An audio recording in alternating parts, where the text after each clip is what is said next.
আজকে আমরা খুতবা দিচ্ছি মুহররম মাস অত্যন্ত গুরুত্বপূর্ণ মাস। এই মাসে কিছু আমল আছে, এই বিষয়গুলি নিয়ে আমরা কথা বলবো ইনশাআল্লাহ। পবিত্র মাস, যে মাসটা এখন চলছে, হাদিস শরীফে এটাকে বলা হয় শাহরুল্লাহিল মুহররম। শাহরুল্লাহিল মুহররম মানে হচ্ছে আল্লাহর মাস। সব কিছুই তো আল্লাহ তাআলার, কিন্তু এই মাসকে বিশেষ করে আল্লাহ তাআলার মাস বলা হয়েছে শাহরুল্লাহ, যে মাসকে আল্লাহর দিকে নিসবত করা হয়েছে। তাহলে এর থেকে বোঝা যায় এই মাসের গুরুত্ব এবং মর্যাদা। শাহরুল্লাহিল মুহররম, আল্লাহ তাআলার মাস। এই মাস শাহরে হারাম। আপনারা জানেন বছরের চারটি মাস অত্যন্ত সম্মানিত এবং প্রসিদ্ধ, যেখানে কোনো ধরনের রক্তপাত, যুদ্ধ বিগ্রহ সম্পূর্ণভাবে নিষেধ করা হয়েছে। ইয়াসআলুনাকা আনিশ শাহরিল হারাম, আল্লাহ তাআলা বলেন যে তারা আপনাকে শাহরে হারাম সম্পর্কে জিজ্ঞাসা করে। নবী মুহাম্মদ সাল্লাল্লাহু আলাইহি ওয়াসাল্লামকে আপনি বলুন এই মাসগুলিতে কোনো ধরনের যুদ্ধ বিগ্রহ, মারামারি, হানাহানি চলবে না, কোনো রক্তপাত চলবে না, অর্থাৎ নিষিদ্ধ মাস। ইসলাম যে কত সুন্দর, কত শান্তি, কত মানবতাবাদী ধর্ম, যত তথ্যই সংঘর্ষ হোক না কেন, এই চারটি মাসে কোনো রক্তপাত করা যাবে না। এই সুন্দর মেসেজ একমাত্র ইসলামে আল্লাহ তাআলা দিয়েছেন। যদি কোনো দেশে যুদ্ধ লেগে যায়, বর্তমানেও অনেক দেশে যুদ্ধ চলছে, তখন জাতিসংঘের মাধ্যমে বা বিশ্ব নেতৃবৃন্দের মাধ্যমে, প্রভাবশালী রাষ্ট্রের মাধ্যমে, প্রতিবেশী রাষ্ট্রের মাধ্যমে একটা প্রস্তাব দেওয়া হয় যুদ্ধবিরতি। অন্তত 1 মাস 2 মাস যেন যুদ্ধটা বন্ধ থাকে, কেন যাতে সেখানে মানবিক সাহায্য সেখানে দেয়া যায়, ত্রাণ সামগ্রী সেখানে যাতে যেতে পারে, এবং এই 2 মাস যুদ্ধবিরতির মাধ্যমে একটি শান্তির সমঝোতার প্রস্তাব যেন সেখানে হতে পারে। সেটা বিভিন্ন যুদ্ধে আমরা দেখতে পাই। আর ইসলাম দেখুন, কোনো অনিবার্য যুদ্ধ থাকলেও এই 4টি মাসে যুদ্ধ বিগ্রহ, মারাত্মক অপরাধ আল্লাহ তাআলা বলেছেন। তার মানে এই 4টি মাসে কোনো যুদ্ধবিরতির মাস, এই রক্তক্ষয়ী যুদ্ধ হোক না কেন, এই 4টি মাসে কোনো যুদ্ধ করা যাবে না, রক্তপাত করা যাবে না। তার মধ্যে অন্যতম মাস হচ্ছে শাহরুল্লাহিল মুহররম, এই মুহররম মাস, যেটাতে আমরা এখন অবস্থান করছি। শাহরে হারাম আমাদেরকে শান্তির বার্তা দেয়। ইসলাম যে যুদ্ধ চায় না, আপনারা জানেন হুদায়বিয়ার সন্ধির সময় নবী পাক সাল্লাল্লাহু আলাইহি ওয়াসাল্লামের জামানায় যখন হুদায়বিয়ার সন্ধির সময়টা আসলো, মক্কাতুল মুকাররমা থেকে নবী করিম সাল্লাল্লাহু আলাইহি ওয়াসাল্লাম 1400 সাহাবীদেরকে মদিনা থেকে মক্কার উদ্দেশ্যে রওনা হয়েছিলেন ওমরা করার জন্য। প্রতিমধ্যে কাফেরগণ নবী পাক সাল্লাল্লাহু আলাইহি ওয়াসাল্লামকে বাধা দিয়েছিলেন যে আপনি ওমরা করতে পারবেন না। তো সেখানে হুদায়বিয়ার সন্ধির এই বিষয়টা এসেছিল, অর্থাৎ অন্যায়ভাবে সেখানে কাফেরদের পক্ষ থেকে আল্লাহ হাবিবকে এবং তার সাহাবী কেরামদেরকে নানাভাবে প্ররোচনা দেওয়া হয়েছে, উত্তেজিত করা, ব্যর্থ প্রয়াস ওনারা চেষ্টা করেছেন কীভাবে একটা যুদ্ধ লাগানো যায় উভয় পক্ষের মাঝে।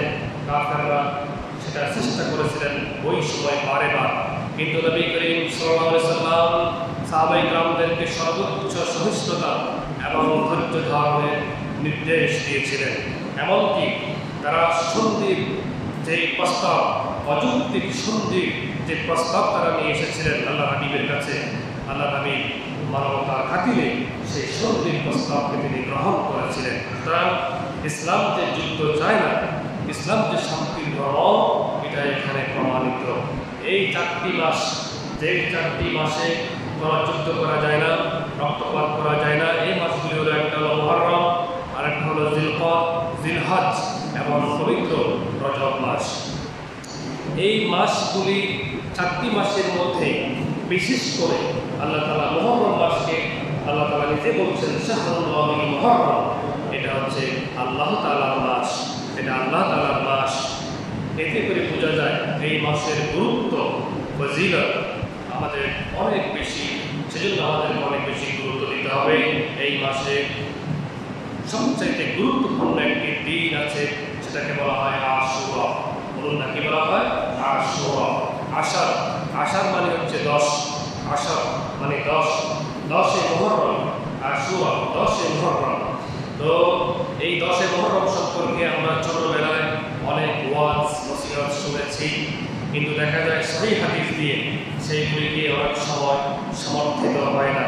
শুধুমাত্র নবী পাক সাল্লাল্লাহু আলাইহি সাল্লামের সহিহ হাদিসে নবী পাক সাল্লাল্লাহু আলাইহি সাল্লাম থেকে যেটা বিশুদ্ধ উপায়ে আমাদের কাছে এসেছে, সেটা হচ্ছে হযরত নবী মূসা আলাইহিস সালাতু ওয়াস সালামের এই ঘটনাটা। নবী করিম সাল্লাল্লাহু আলাইহি সাল্লাম যখন মদিনা মুনাওয়ারায় গিয়েছিলেন, সেখানে তিনি দেখলেন যে ইহুদিরা এই 10 মুহররমে তারা রোজা রাখছে। 10 মুহররমে ইহুদিরা রোজা রাখছে। নবী পাক সাল্লাল্লাহু আলাইহি সাল্লাম দেখলেন, তিনি বললেন যে তোমরা এই দিনে রোজা রাখছো কেন? তখন তারা বলল যে এই দিন হচ্ছে আমাদের বিজয় দিবস, ভিক্টোরি ডে।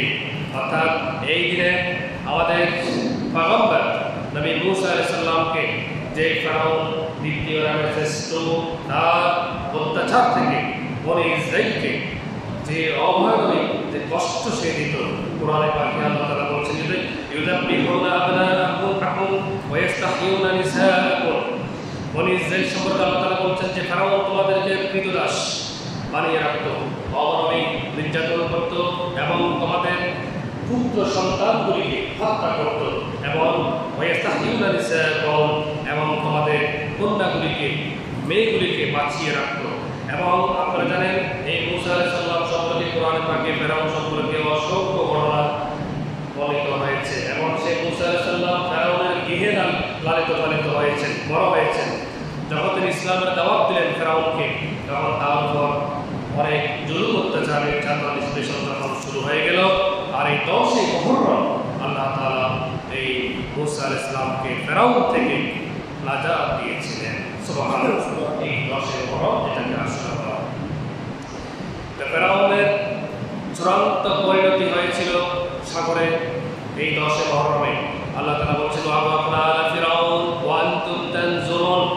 তোমরা কি দেখতে পেয়েছো কিভাবে ফেরাউনকে আমি সাগরে তার চূড়ান্ত পরিণতি এখানে পড়িয়েছি এবং তার মাধ্যমে সেই ফেরাউনের নির্যাতন থেকে বনি ইসরাইলকে আমি বাঁচিয়েছি এবং তাদের মাতৃভূমি তাদেরকে আমি আবার ফিরিয়ে দিয়েছি। এই জন্য হযরত মূসা আলাইহিস সালাম আল্লাহ তাআলার শুকরিয়া জ্ঞাপন করেছেন, এই 10 মুহররম রোজা রেখেছেন। আল্লাহ তাআলার প্রতি কৃতজ্ঞতা প্রকাশে তিনি রোজা রেখেছেন এই 10 মুহররম। সুতরাং তখন এই বক্তব্য ইহুদিদের কাছ থেকে আল্লাহ হাবিব তখন শুনলেন। তখন নবী সাল্লাল্লাহু আলাইহি ওয়াসাল্লাম বললেন যে তোমাদের চাইতে মূসা আলাইহিস সালামের প্রতি কৃতজ্ঞতা প্রকাশের হকদার তোমাদের থেকে আমরা বেশি এগিয়ে, কারণ তোমরা এখন তার আনিত সেই ধর্মের মধ্যে তোমরা নানাবিধ পরিবর্তন এনেছ এবং যে তাওহীদের ভিতরে তোমরা শিরিক ঢুকিয়ে তাওহীদকে তোমরা নষ্ট করেছ। অবশ্যই আমরা কেবলমাত্র মূসা আলাইহিস সালামের সেই আনিত ধর্মে তার বিশ্বাসে, সেই শ্রদ্ধা সম্মানে তোমাদের থেকে আমরা অনেক বেশি এগিয়ে আছি। সুতরাং মূসা আলাইহিস সালামের সেই শুকরিয়া কারণে আমরা এই দিনে রোজা রাখবো।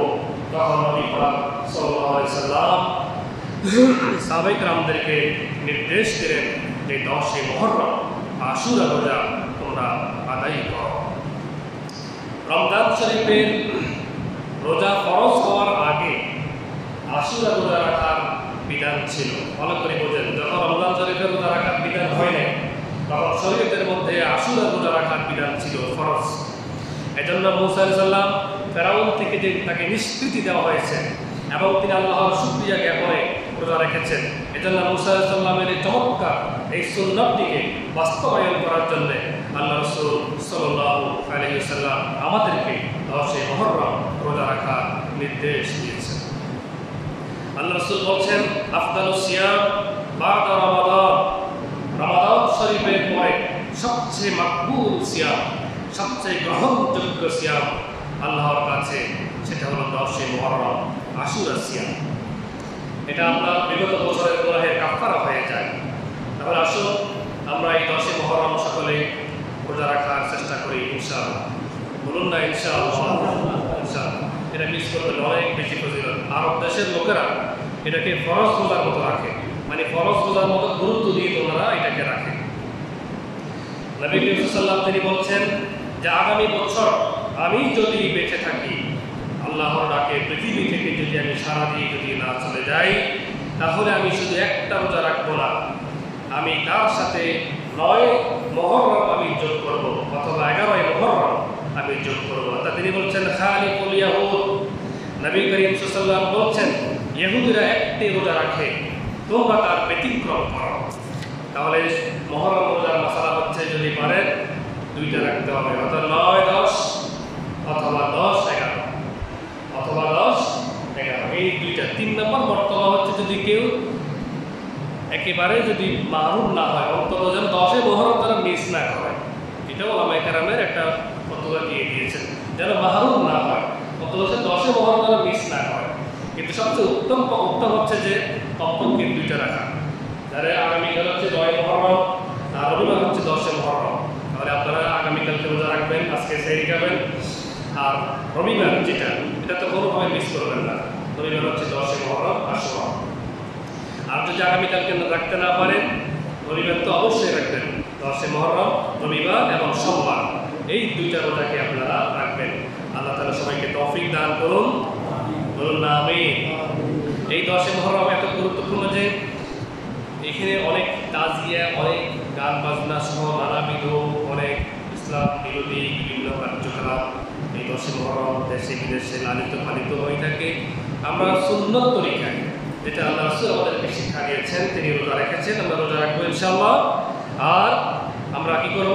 বেশি করে দোয়া করব, ইস্তেগফার করব, কোরআন তেলাওয়াত করব, দুরূদ শরীফ করব, ইশরাকের নামাজ পড়ব, আওয়ামী নামাজ পড়ব, তাহাজ্জুদ করব, সালাতুজ জুহা করব, স্বাস্থ্যের নামাজ পড়ব, আত্মীয়-স্বজনের খবরাখবর নিব, অসুস্থ রোগীকে দেখতে যাব, দান খয়রাত করব। এই বিভিন্ন আমলগুলি 10 মুহররমে আমরা বেশি করে আদায় করার চেষ্টা করব তো ইনশাআল্লাহ। বলুন না ইনশাআল্লাহ। ইনশাআল্লাহ। আল্লাহ তাআলা সবাইকে তৌফিক দান করুন, বলুন আমিন।